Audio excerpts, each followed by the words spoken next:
Notre rôle maintenant, c'est détecter notre lumière et en profiter au maximum.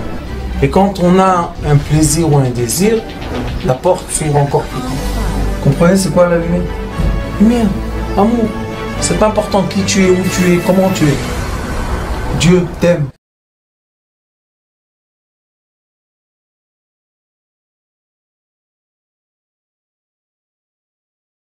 Et on est vers la fin du deuxième chapitre. Alors il dit ici, Vekasher itnaeg viyurgal beze, Kasher itnaeg viyurgal yoter baze, Ad asher yusru me'alav kol amidot haraot legamre. Ça veut dire que si on s'habitue de se comporter d'une bonne façon, l'habitude devient une deuxième nature et on peut complètement se débarrasser des mauvaises midotes qu'on a. Donc ici, il nous donne une clé, il nous donne un outil de travail. Il nous dit, si vous allez, par exemple, vous habituez, quelqu'un, il a grandi dans la rue, vous savez, avec des gens comme ça, mauvaise fréquentation, et il avait l'habitude, malheureusement, de mal parler. Vous savez, des gens, malheureusement, la bouche, elle a besoin de la javel. Et maintenant, il se retient à chaque fois. Il veut dire un gros mot, il se retient. Il veut parler pas de respect, il se retient. Maintenant, la personne se retient. Au début, il y a une très grande bagarre à l'intérieur. Pourquoi? Parce qu'il y a le mauvais penchant qui veut faire sortir du feu de la bouche et il y a le bon penchant qui éteint le feu qui sort. Donc, on a tous ceux qui ont passé dans leur vie de discours pas propres à un discours propre, ils savent très bien qu'il y a un débat. Mais si on s'habitue, on prend l'habitude, un jour, on n'a plus de débat. C'est fini. Un jour, on parle propre. Est-ce qu'on a dans la tête, des fois, des pensées de paroles pas propres? Oui. Ça arrive, parce que on était dans ça. Mais est-ce qu'on va avoir un débat de ne pas le sortir? Non. Donc, quand il dit ici, Yusru me'alav kol amidot haraot legamrei, ça veut dire qu'on n'aura plus de mauvaise conduite ou de mauvais caractère, complètement. Est-ce que quand il dit complètement, ça veut dire que mon esprit a tout oublié? Non. Mais ça veut dire que, Baruch Hashem, mon comportement est devenu un comportement comme il est écrit dans les livres, et tous ceux qui veulent étudier la moralité, la vraie moralité biblique, il y a deux livres à étudier. Un livre de la Torah écrite qui s'appelle Sefer Dvarim, le dernier livre qui a été écrit par Moshe Rabbeinu. Ce dernier livre qui a été écrit par Moshe Rabbeinu, Moïse, c'est un livre de moralité. Toute la moralité est écrite. C'est le dernier livre qu'on dit qui a été écrit par Moïse et non pas donné par Dieu. Et d'un autre côté, nous avons dans la Torah orale un texte qui s'appelle Pirkei Avot, les chapitres de nos ancêtres. Et là-bas, c'est vraiment de la moralité et de la conduite. Moralité, conduite, moralité, conduite. Si on a la chance avec les deux dieux, normalement tous les samedis on étudie ça, si on a la chance de vraiment s'adapter à ce qui est écrit là-bas, merci Hachem, on est dans un autre monde de conduite. Donc étudier Pirkei Avot et le comprendre, c'est très très essentiel et très important. Malheureusement, dans les années maintenant de la nouvelle religion qui s'est mise en place, que Dieu nous en préserve, alors dans cette nouvelle religion, ils ont tout effacé. C'est pas la peine ça, c'est pas la peine ça, vous allez étudier ça, comme moi je vous dis. Comme ça. Mais il y avait l'étude ancienne qu'on a reçue de nos ancêtres, que personne n'a le droit d'effacer, et malheureusement, on voit que la nouvelle religion ne parle plus de comportement, il n'y a plus les midot. Tu vas étudier le Talmud. Mais ils ont oublié qu'il est écrit dans le Talmud que si on étudie seulement le Talmud, on devient avec des mauvaises méthodes. Parce qu'il y a là-bas beaucoup de débats, beaucoup de problèmes, et il est écrit même dans le Talmud que ça emmène la haine. Alors comment on fait? Il faut étudier tout le temps, il faut étudier le Talmud, c'est pour bien arranger le cerveau comme il faut, mais il faut toujours étudier les bons comportements, la bonne éducation. Et il est écrit dans les livres, et voilà, vous avez vu ici, et on va voir dans le prochain chapitre, que si quelqu'un a de la sagesse, il a beaucoup de connaissances, mais malheureusement, il a un mauvais caractère, un mauvais comportement, ça ne sert à rien, ça. Ça ne sert à rien du tout. C'est ce qui est écrit dans le Pirkei Avot, et peut-être c'est une des raisons qu'ils ont voulu d'arrêter ça. Il est écrit Mishe chokhmato meruba mema'asav, celui que sa sagesse est plus que ses actions, en chokhmato mitkamet. Sa sagesse ne vaut rien du tout. Mishe ma'asav meruba mechokhmato, celui que son comportement il est plus élevé que sa sagesse existe. Donc, conclusion, il faut travailler le comportement. Et je ne sais pas si vous savez, mais ceux qui ont 50, 60 ans se rappellent de leur grand-père, se rappellent très très bien que nos grands-parents et les sages de l'époque, c'était des gens bien. Ça veut dire que on voyait le comportement, il n'y avait pas d'orgueil, il n'y avait pas d'énervement. Il y avait tout un comportement de nos sages, de nos vieux, des anciens. Pourquoi? Parce que tout le monde savait à l'époque que si on n'a pas une bonne conduite, un bon comportement, ça ne sert à rien ce qu'on fait. Aujourd'hui, malheureusement, comme l'être humain doit se battre avec la technologie, donc l'être humain n'arrête pas à faire des courses, des concours pour être plus sage. Mais être intelligent et savoir beaucoup de choses et un comportement malheureusement qui devient de plus en plus dégradé de l'humanité qui est dans la technologie, ça ne sert à rien. Pourquoi? Parce que l'être humain devient inférieur. C'est ça ce que les gens ne comprennent pas. Quand l'être humain se soumet au concours du savoir, l'être humain devient inférieur. Il devient, parce que de toute manière, on ne pourra jamais être plus intelligent que l'intelligence artificielle. Et maintenant, ils ont décidé dans le monde que tous les pays font le concours de l'intelligence artificielle. Donc, ils s'en foutent si tu te comportes bien ou pas. Ils veulent les génies. Mais on sait très, très bien, et ça, c'est des études qui ont été faites pendant des années, les gens qui ont un génie, ils sont surdoués, ils ont beaucoup de problèmes sociaux. Beaucoup. Et un des plus grands problèmes sociaux, c'est qu'ils n'arrivent pas à se mettre en société. Ils ne peuvent pas partager. Donc, aujourd'hui, qu'est-ce qu'on voit? On voit que la technologie va très, très vite.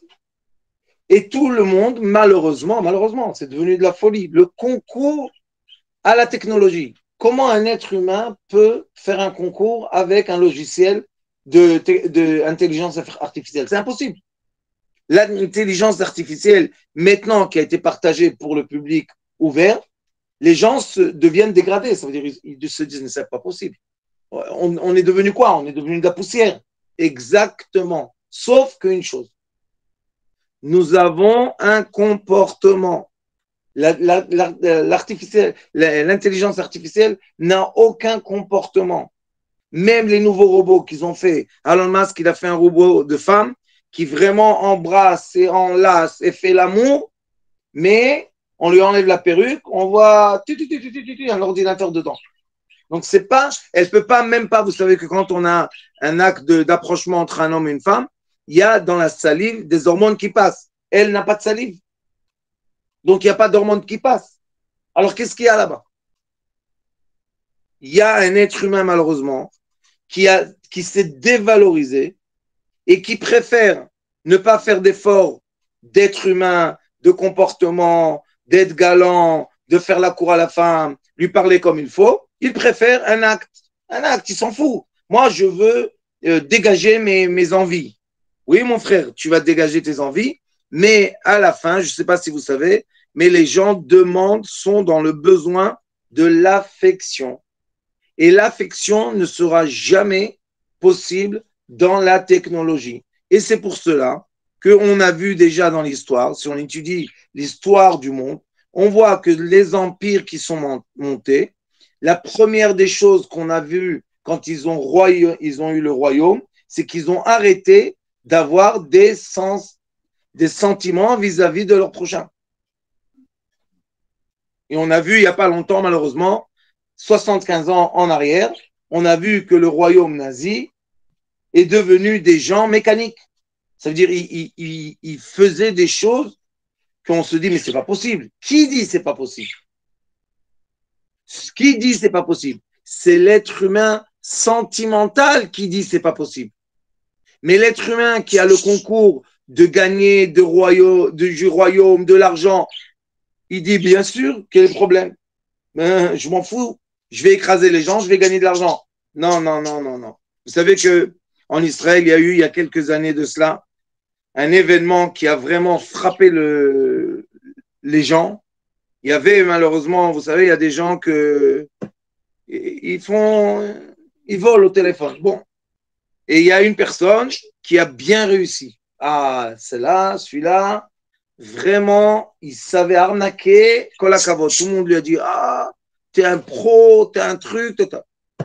Mais un jour, malheureusement, il a vraiment nettoyé tout l'argent d'un monsieur, un vieux monsieur dans un village en France, je sais pas quoi. Et le monsieur l'a appelé, il lui a dit, mais je n'ai plus de quoi manger. Il a dit, oui, mais monsieur, vous êtes rentré dans une aventure. Eh ben, on ne gagne pas toujours, hein. On perd des fois. Et il a commencé à lui parler avec quoi? Avec le cerveau. Mais il savait très, très bien que s'il veut, il le renvoie 10 000 euros pour faire vivre. Mais il était bien dans son truc là. Voilà, je suis intelligent, très intelligent.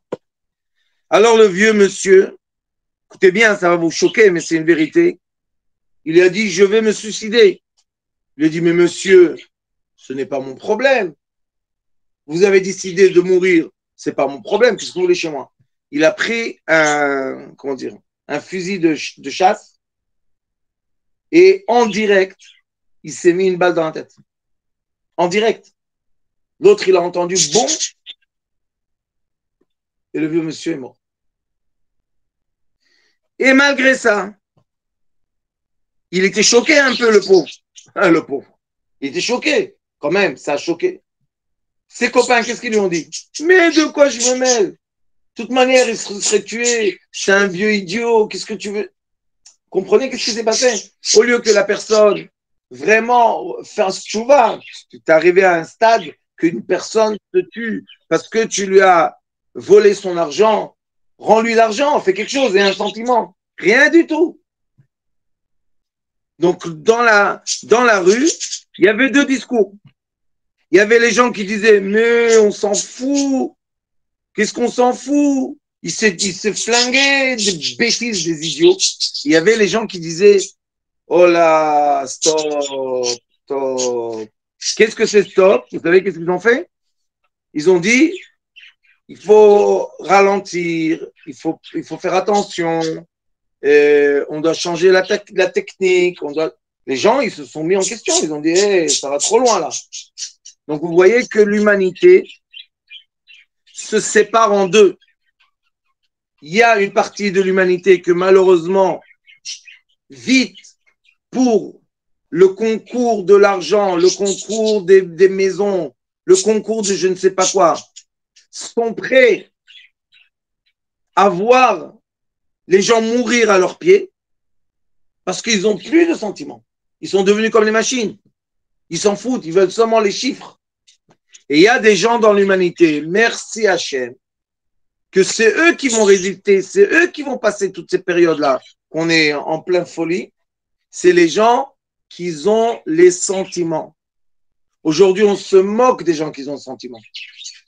Les pauvres, vous savez, il y a beaucoup de jeunes filles qu'elles veulent se marier, mais elles veulent vraiment une vie. Elles veulent se marier, avoir des enfants, avoir des relations d'amour. Elles veulent, Et il y a des filles, malheureusement. Regardez Instagram et TikTok. Incroyable. Incroyable. On se dit, qu'est-ce qu'elles ont? Elles ont perdu complètement la valeur d'être une femme. Comment ils ont perdu cette valeur? Quoi, tu vends ton corps à travers une caméra? Pourquoi? Pour de l'argent. Et après, tu as plein d'argent. Vous savez, il y a des jeunes filles, elles font 50 000 euros par mois parce qu'elles vendent leur corps par le téléphone. Ah, mais vous imaginez un peu la folie? Et le père, le pauvre, il doit travailler. J'ai un monsieur en Amérique. Écoutez, n'importe quoi. J'ai un monsieur en Amérique qui m'a appelé, le pauvre, il pleure. Qu'est-ce que tu as? Mes filles ne sortent pas de la chambre. Et lui, il travaille dur pour l'argent, vous savez. Sa femme, elle fait les ménages. Lui, c'est un Africain. Alors, il travaille dur pour l'argent. Et ses filles, elles ne veulent pas sortir de la chambre. Il m'a dit, mais qu'est-ce qu'elles ont? Je lui ai dit, je peux parler avec tes filles, s'il te plaît? Elles ne veulent pas, elles veulent pas. Un jour, elles ont dit, OK, on parle avec le rab. Je les appelle. Je leur dis, c'est bien Instagram, ça marche? C'est deux jumelles. Il y avait un silence comme ça. Chut, silence. Et tout d'un coup, une a rigolé. Je lui dis, c'est bien Instagram, ça gagne bien la vie, tout va bien. Elle me dit, Rav, d'où vous savez? Je lui dis, écoute, pourquoi vous êtes fermé dans la chambre? Qu'est-ce que vous faites dans la chambre fermée? Vous dormez toute la journée? Non. Vous fermez la chambre à clé. Vous mettez la caméra avec la vidéo. Et allez, ça marche. C'est deux jumelles, imaginez-vous. Allez loin dans les bêtises. Et comme elles reçoivent de l'argent, et ceux qui les regardent, ils lui disent, fais ça, elles font, on s'en fout. Elles ne le connaissent pas. Elles ne vont jamais le rencontrer. Alors, on s'en fout. Et l'argent, toc, toc, ça rentre. Vous savez? Elles entendent quand ça rentre. Boum, ça rentre. Il fait virer, boum, ça rentre. Elle me dit, mon père et ma mère, ils travaillent dur comme des esclaves pour $3 000 par mois. Nous, on fait $3 000 par jour. Je leur ai dit, si vous faites de l'argent, au moins donnez à vos parents. Ah non, non, non, ils ne doivent pas savoir. Hein. Non, non, non, non, non, ils n'ont pas le droit de savoir. Elles ont des cartes bleues et que Dieu nous en préserve. Alors je leur dis, vous n'allez pas étudier, vous ne voulez pas vous cultiver un peu. Ils me disent, qu'est-ce qu'on a besoin d'étudier? Comme le monde est devenu le concours de l'argent, alors ils disent, pourquoi on doit étudier? Pourquoi on doit aller à l'université? On va perdre notre temps pour gagner $3 000. On les gagne en une journée, $3 000. Je leur ai dit, oui, mais un jour viendra et vous allez comprendre que vous voulez quelqu'un qui vous aime, pas quelqu'un qui vous exploite à travers un écran. Vous allez vouloir un métier, ce n'est pas un métier. Un jour, le corps n'est plus beau comme vous avez aujourd'hui. On vieillit. Un jour, la biologie nous dit, toc, toc, à la porte. Un bébé, on aimerait bien une femme, elle aime avoir un enfant. Je leur ai dit, quel est tout ça? Mais on s'en fout. On n'a pas besoin. Et après l'exploitation sur TikTok et Instagram, qu'est-ce qui vient après, vous savez?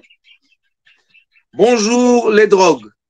Pourquoi? On est tellement dévalorisé qu'on veut se perdre. On ne veut pas vraiment vivre cette horreur-là de se vendre. Vous savez, en France, il commence à 11 ans, 12 ans, c'est devenu. 11 ans, 12 ans. Ça commence l'Instagram et les trucs. Qu'est-ce qu'elles vont faire à 25 ans? Toute la lumière, et je veux vous dire quelque chose en termes de thérapie lumière. Écoutez bien ce que je vous dis. La lumière de l'être humain, c'est une quantité d'énergie qu'on reçoit. C'est écrit, à tous ceux qui veulent les références, c'est écrit dans le livre du Ari Akadosh, s'appelle Shar Apsukim, dans Parashat Ve'era. Il y a là-bas l'explication de la vitalité qu'on reçoit en lumière. Et il écrit là-bas qu'on peut dépenser cette lumière. Comment? Dans ces actions-là d'intimité qui n'est pas une intimité. Donc, on dépense de la lumière. On se vide, vide, vide, vide. Et un jour, on n'a vraiment plus d'énergie vitale. C'est de la vérité. Et quand on n'a plus l'énergie vitale, maintenant, on veut de l'énergie vitale. On a besoin, on a soif. Vous savez qu'est-ce que les gens disent? Je veux de l'amitié. Je veux du sentiment. Je veux une personne qui m'aime. Je ne veux plus du plastique et je ne veux plus de l'artificiel. Vous comprenez un peu? Il faut un tour de l'argent. Et malheureusement, ces jeunes-là, qui gagnent 40 000, 50 000 euros par mois, à la fin du mois, ils sont toujours au découvert. Comment c'est possible?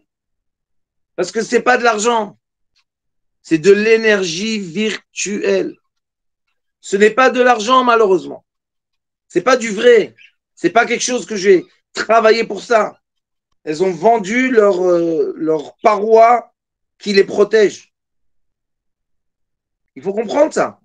Alors, quand il dit ici, on peut complètement faire tchouva, oui, on peut complètement retourner, inverser les polarités et re-rentrer dans la vie du sentiment. Et sachez que ceux qui vont rester après ce royaume artificiel dans lequel on vit, ce seront les gens avec des sentiments, des gens qui savent travailler leurs émotions et non pas les gens qui ont perdu complètement la connexion à l'émotion et tout ce qui les intéresse, c'est la compétition.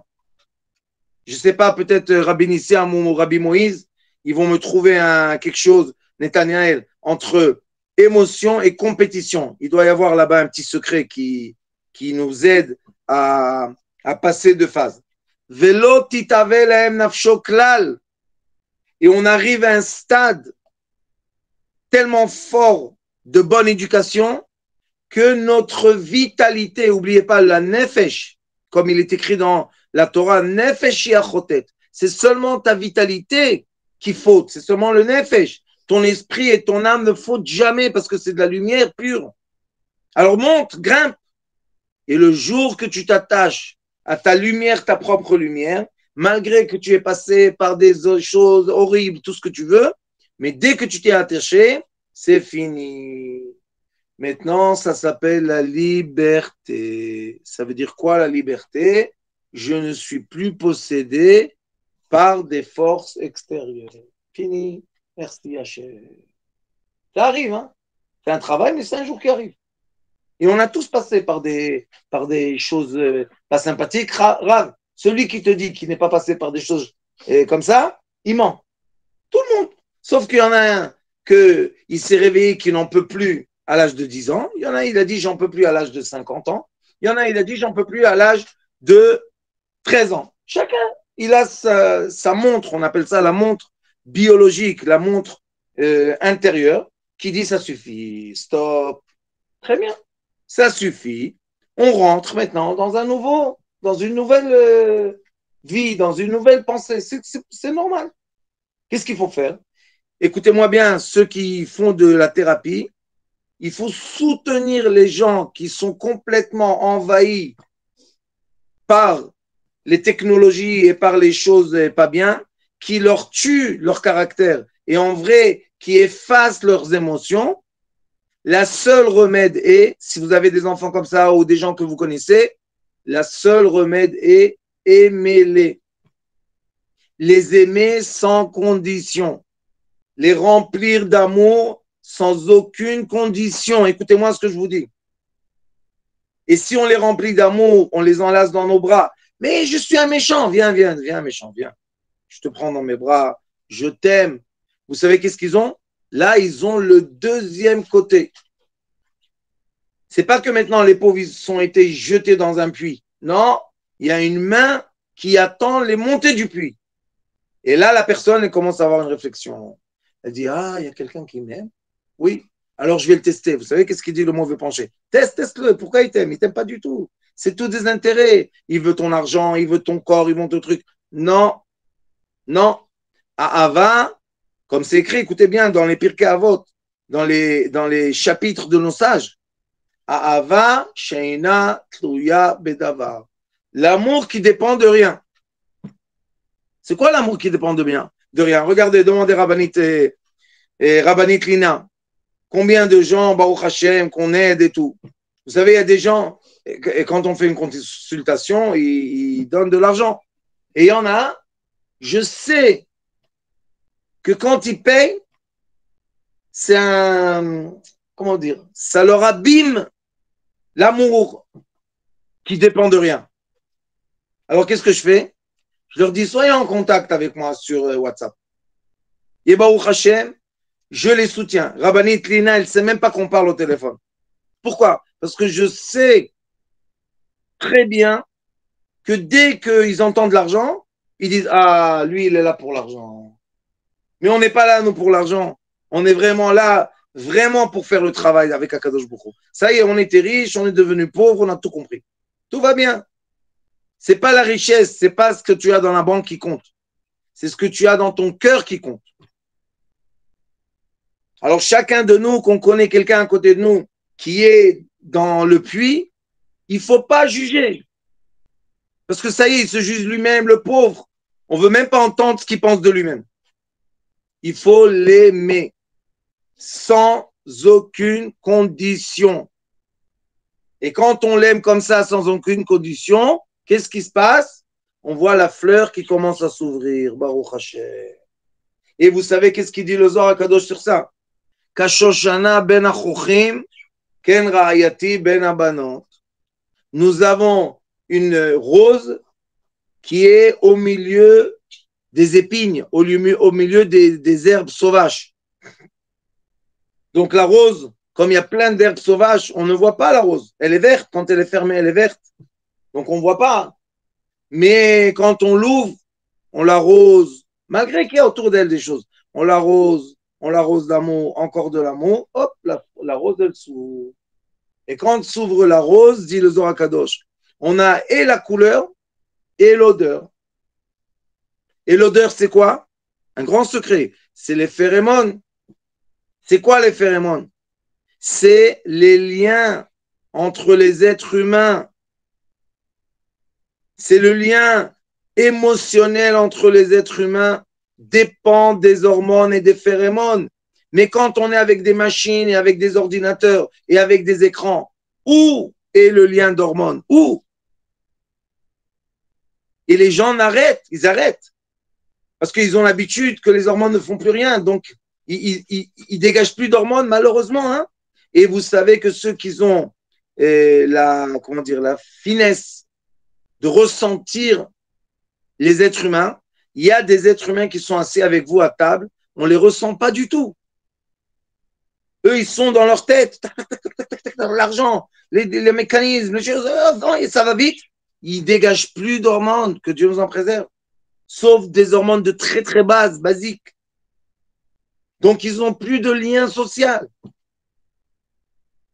Et ça fait des années que je vous dis, l'épidémie internationale est la solitude. L'être humain s'est habitué à l'écran et il reçoit dans l'écran tous ses besoins. Sauf que l'écran ne peut pas te donner des sentiments. L'écran ne peut pas t'enlacer dans ses bras. L'écran ne peut pas te donner un regard d'amour. L'écran ne peut pas dégager des phéromones. Ça n'existe pas. J'étais sur une invention pendant beaucoup d'années, d'essayer de connecter à l'ordinateur une machine qui va sortir des odeurs, mais pas artificielles, parce que les odeurs artificielles, le corps n'aime pas, mais des odeurs naturelles. Très compliquées, très complexes. Et la preuve, même Sony, ils ont essayé, et Panasonic aussi, ils ont essayé. Jusqu'à aujourd'hui, vous n'avez pas un petit élément qu'on peut connecter à la clé USB et avoir au milieu d'un film des odeurs. Ils n'ont pas encore réussi. J'espère qu'ils ne vont pas réussir. Parce que là, l'être humain va être complètement confus. Il va dire quoi? L'ordinateur, il me donne non seulement l'image et l'ouïe, mais il donne aussi l'odorat. Et s'il donne l'odorat, il donne le goût. Et vous savez que les Juifs, à la sortie de Shabbat, ils ont un rituel. Et dans ce rituel, écoutez bien, qu'est-ce qu'on fait? On sent les épices. On sent de l'odeur. Pourquoi? Pourquoi? Qu'est-ce qu'on a besoin de sentir une épice? Et on ne peut pas sentir quelque chose d'artificiel, un parfum. On est obligé de prendre une épice dans la main et sentir. savez pourquoi? Parce qu'il est écrit que l'âme est connectée aux odeurs. Et quand on a une bonne odeur, on sent une bonne odeur, on accompagne l'âme avec de l'amour. Comprenez un peu? Alors il dit, Veikne amidot atovot bekinyan beteva. Et on doit s'approprier les bons caractères et ça doit devenir notre nature. Mais il y a une chose essentielle qu'on doit comprendre. On ne peut pas forcer une personne à changer sa nature. Vous savez, on peut parler avec des gens des jours et des nuits. Mais si à l'intérieur c'est bloqué, ça ne sert à rien. Alors comment on débloque? Comment on débloque la personne? Comment on la fait bouger? Il y a une réponse. J'ai eu hier un discours très intéressant avec un docteur de psychologie qui habite à côté de nous. Très intéressant. Et il m'a dit, tu sais que dans la thérapie avancée pour sortir les gens de l'addiction, tu sais qu'est-ce qu'on fait? Ah, moi, j'aime étudier, j'ai écouté. Il m'a dit, on réveille en eux un désir, ou bien on va dire plutôt, on réveille en eux une volonté de faire quelque chose. C'est ce que je dis des années. Ne pas creuser chez la personne, lui dire t'es comme ça, t'es comme ça, t'es comme ça. Non.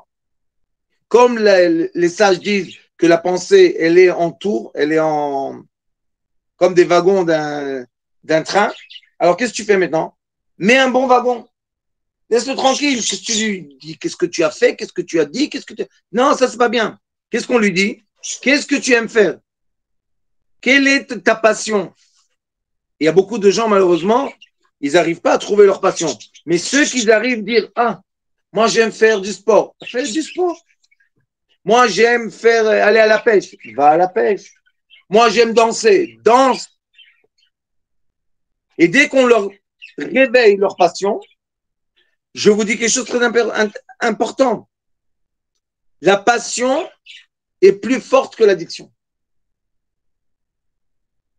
Mais il faut bien développer la passion. Disons, quelqu'un, il voulait faire de la musique, mais jamais il a osé, jamais. Va faire de la musique, étudie de la musique. Et tout d'un coup, quand il rentre dans ça, ça y est, sa tête, elle est maintenant dans la musique. Il n'est plus dans l'addiction. Et il m'a dit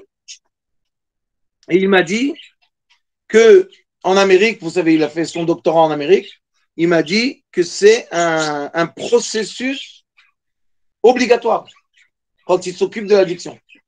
Incroyable. Alors il me dit, il faut tout simplement réveiller chez la personne sa passion. Et vous savez pourquoi la passion? Parce que la passion est notre identité spirituelle. Et c'est pour cela que normalement, chacun de nous a une passion qui lui appartient à lui. Elle est personnelle. Personne ne comprend et personne ne sait qu'est-ce que je ressens. Qu'est-ce que je sais? Comment je sais? Oui, on fait des examens. On sait. Qu'est-ce que tu sais? Je ne sais pas. Mais la passion, l'envie que j'ai, c'est seulement moi au monde qui sait. Alors, on doit permettre, écoutez bien, permettre aux personnes de retrouver leur nature. C'est pour ça qu'il dit, c'est pas on va avoir les bonnes midot, on va avoir le bon comportement artificiel, je joue un jeu. Non. On veut retrouver tes vrais bons caractères parce que tu en as, comme tu en as des pas bien, tu en as des biens. Et qui est l'instrument qu'on va utiliser pour dévoiler nos bons caractères? Quand on est dans la passion. Quand quelqu'un il est passionné de quelque chose, il se comporte bien. Par contre, si on a un homme, par exemple, qui ne se comporte pas bien comme il faut avec sa femme, après il se divorce, et un jour vraiment, il trouve la femme de sa vie.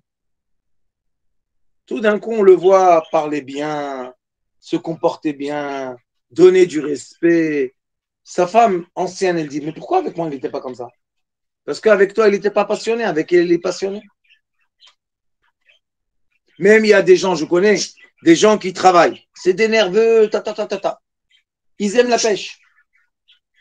Tu les vois la nuit, ils pêchent des poissons. ils sont calmes, ils disent des blagues, ils sont sympathiques. Alors leurs amis de travail disent, pourquoi au travail tu ne peux pas être comme ça? Parce qu'au travail, il vient pour la compétition, il vient pour l'argent, mais il ne vient pas pour être bien. Mais quand il va à la pêche, il est bien, il est content, il boit un peu, il attend les poissons, il devient très passionné. Alors il dit, Velo itztarech lilchom. Aïe, amen, amen, amen. Lo itztarech lilchom im hayetzer hara. On n'a plus besoin de se battre avec le yetzer hara. Ça existe. Ah, tu vois, c'est écrit. Ça existe. C'est un moment dans la vie qui existe. C'est vrai qu'il est dans un passé proche ou loin, mais il faut savoir, la gare qui s'appelle on décharge la guerre et on charge de la paix, cette gare existe. Comment on va dire ça en français? La station qu'on n'a plus de débat avec le Yetzirara existe. Il faut y arriver. On arrive, hein, Raph. Il ne faut pas se désespérer. Tout le monde arrive. Un arrive tôt, un arrive tard, mais on arrive. Quand est-ce qu'on arrive? Quand on te donne la permission, le savoir et la connaissance que la gare existe, la station existe. Écoutez bien ce qu'il dit. Ki gufo venafsho hayesodit menukim mikol sig achomer. Ça veut dire que notre vitalité basique maintenant est nettoyée du royaume de la matière.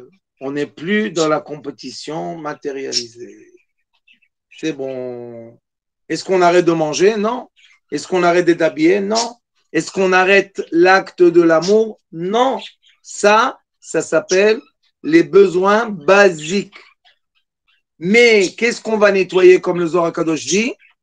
Comme il y a le Zohar qui pose la question, Parashat Noach, il dit que Hachem, quand viendra la délivrance, il va égorger le Yetzer Hara.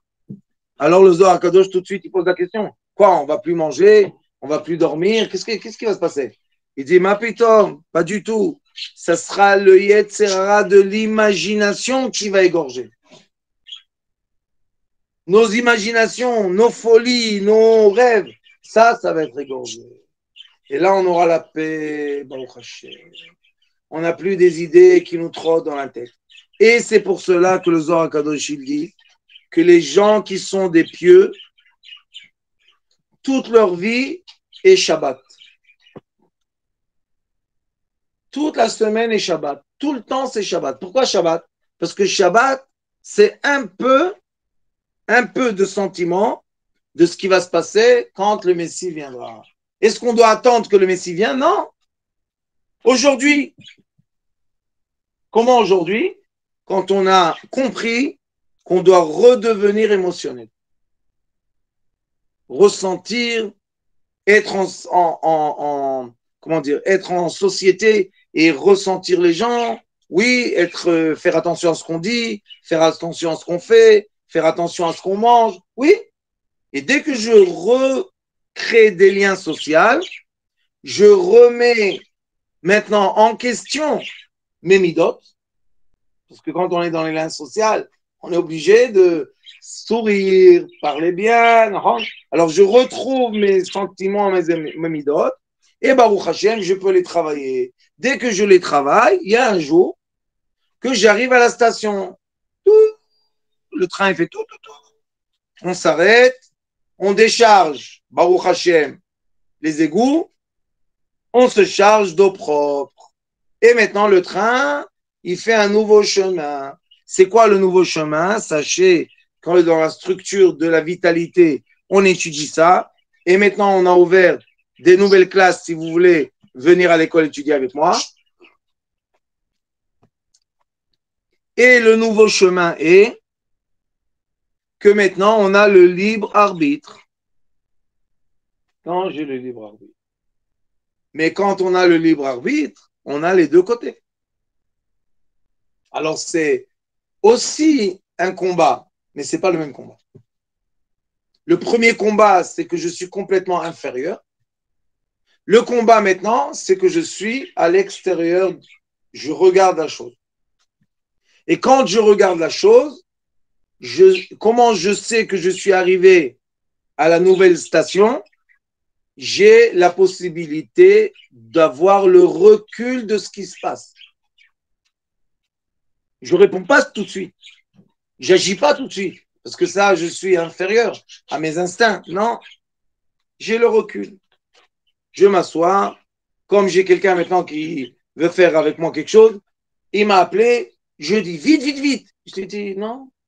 Pourquoi vite? Demain, on parle. Mais écoute. Je lui ai dit, il n'y a rien à écouter. Et qu'est-ce que j'ai fait? Je vois. Si demain, il est encore dans l'histoire, ça veut dire qu'il est capable de respirer. Mais si demain, ça y est, il ne parle plus, mieux de ne pas faire des affaires avec des gens comme ça. Pourquoi? Parce qu'ils veulent tout de suite, tout de suite. Non, doucement.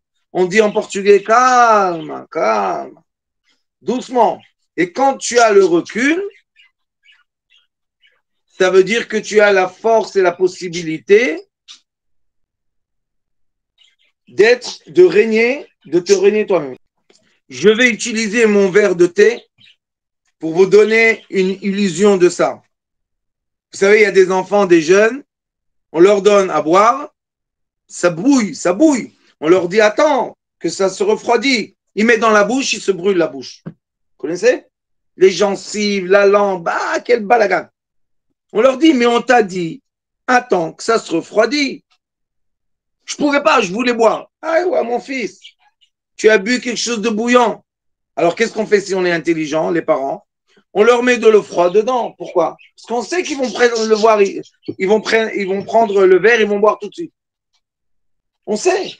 Ils n'arrivent pas à avoir le recul. Alors, le verre de thé ou le verre de choco ou le verre de café, ça nous enseigne, ça nous donne beaucoup de signes de voir comment est la personne. Et si la personne arrive à avoir du recul et attendre, Baruch Hashem, merci mon Dieu. Alors il dit,